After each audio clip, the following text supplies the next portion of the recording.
Hey, Metal Smile here. Today I'm looking at Transformers Dark of the Moon Studio Series Dino. Why is he not called Mirage in the film? Well, his name actually pays tribute to Alfredo Dino Ferrari, and the first son of automaker Enzo Ferrari. Plus, the company did not want Hasbro's toy trademarked name sported by their product placement. So, Dino it was. Also, I painted the eyes white and panellined some of the torso detail, hoping to lazily make this into a custom character, maybe a Terracon or something. Anyway, I must say, this has always been one of my favorite movie designs, and the reason being was how sleek and oddly clean it looked when stacked with the rest of the cast. He's a nice shade of bright tomato red right down to the asymmetrical chest, the sweeping shapes of armor, and those small bits of pearl gray really gives this guy an identity of his own, despite being kind of a nothing character in the film. The head sculpt is quite immaculate and captures that weird scrunched up dog head he had.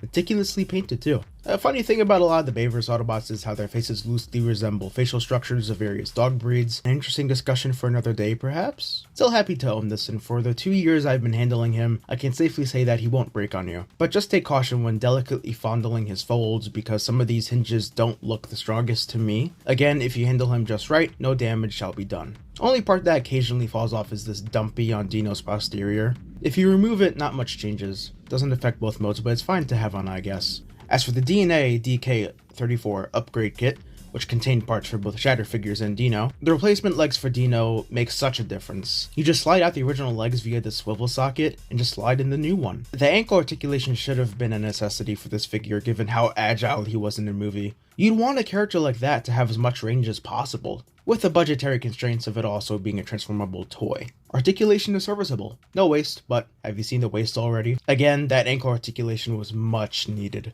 Accessories are his pizza cutters, arm blades. Yeah, they look cool. Noah, B, Prime, Megatron, and Nightbird. Same price, same size, but very different engineering tricks. Transformation kinda shocked me with how simple and relatively clean it was.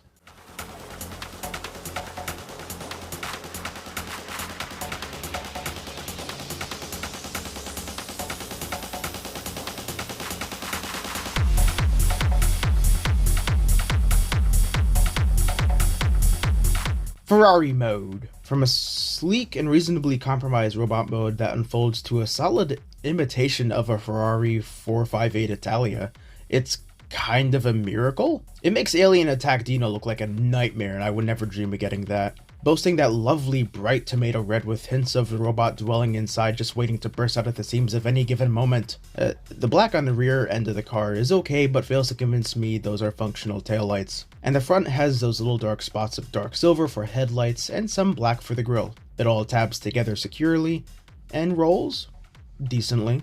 The front wheels don't work the best on my copy, but not a deal breaker. This is still a solid figure that I recommend to any Transformers Bayverse aficionado and completionist, or if you just want to have an Autobot soldier to fill up your shelf space. Let me know down below what other names would you have given this character instead of Dino or Mirage. Thank you all for watching, and I'll catch you next time.